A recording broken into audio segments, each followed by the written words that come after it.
दरम्यान सचिन वाझेला केलेल्या आरोपांनंतर भाजपने अनिल देशमुखांसह महाविकास आघाडीच्या नेत्यांवर जोरदार हल्लाबोल केला। गिरीश महाजन, नितेश राणे, प्रसाद लाड यांनी वाझेच्या आरोपांवर काय प्रतिक्रिया दिली आहे ते बघूया। ठाकरे काय म्हणले होते? मुख्यमंत्री महोदय काय म्हणाले होते? विधानसभेमध्ये काय म्हणाले होते?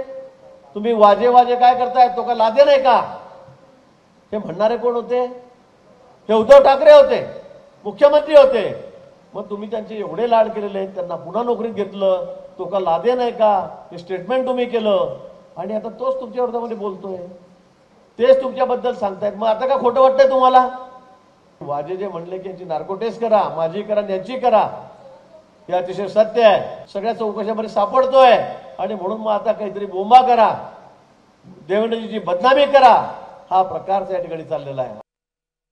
सचिन वाझे हा महाविकास आघाडीचा सरकारचा जावई होता, म्हणजे ब्लू आर्ड बॉय म्हणतात। आणि तो जेव्हा बोलतो तेव्हा ते सगळे सत्य भार सांगण्याचा तो सगळा प्रकार आहे।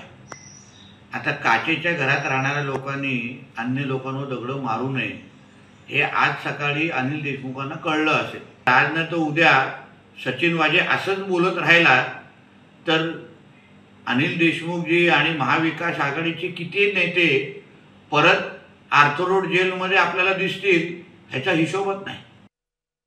सचिन वाझेला जर आशीर्वाद होता तो अनिल देशमुखांचा आणि तेव्हाच्या तत्कालीन मुख्यमंत्री उद्धव ठाकरेंचा। त्यामुळे वाझेला नोकरीत कोणी आणलं, त्या नोकरीत पुन्हा घेण्याच्या पेपरवर सह्या कोणी घेतल्या, कोणी केल्या आणि त्याला आशीर्वाद कोणाचा होता हे संपूर्ण महाराष्ट्राला आणि देशाला माहिती आहे। त्यामुळे आज जो सचिन वाझेने आरोप केलाय त्या आरोपाची चौकशी झाली पाहिजे। वेळ प्रसंगी अनिल देशमुखांचा बेल कॅन्सल करून अनिल देशमुखांनी ज्या पद्धतीमध्ये परसेप्शन क्रिएट करून माननीय देवेंद्रजींवरती आरोप करण्याचा प्रयत्न केला त्यांची देखील चौकशी झाली पाहिजे आणि त्या चौकशी अंती तेव्हाच्या मुख्यमंत्र्यांचा आणि कोणत्या कोणत्या मंत्र्यांचा संबंध होता हा देखील पाहिला पाहिजे। एबीपी माझा, उघडा डोळे बघा नीट।